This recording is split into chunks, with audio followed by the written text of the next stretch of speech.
রমজান মাসে বেশি থেকে বেশি মানুষকে খাওয়ান, বেশি বেশি খাওয়ান, ইফতার করান। আমি বলি মসজিদগুলোতে প্রত্যেক দিন আসর থেকে মাগরিব পর্যন্ত দিনের কথাবার্তা আলোচনা করেন, তালিম করেন। আপনাদের কাছে বই আছে, মুনতাখা হাদিস আছে, ফয়জুল কালাম বই আছে, রিয়াদুস সালেহিন বই আছে, মিশকাত আছে, আলেম আছেন, ইমাম সাহেব আছেন, একটা বিশেষ বিষয় নিয়ে আলোচনা শুরু করেন। মাগরিব পর্যন্ত আলোচনা চলবে, সবাই মিলে ইফতার করেন, একটা ইসলামিক পরিবেশ গড়ে তুলুন। মানুষকে ইফতার করেন, বেশি বেশি ইফতার করেন।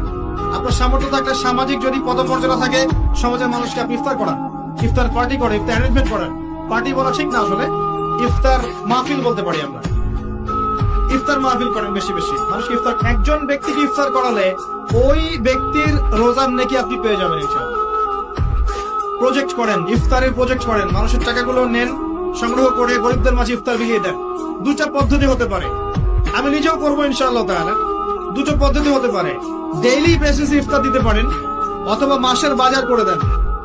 এক মাসে কি কি লাগে, কতটুকু চাল, বুট, ডাল লাগে লিস্ট করেন, করে একটা ফ্যামিলিতে একটা প্যাকেট পাঠিয়ে দেন। দেখবেন পুরো ফ্যামিলি ইনশাআল্লাহ তাআলা রমজান মাসটা খেয়ে পরে বাঁচতে পারবে।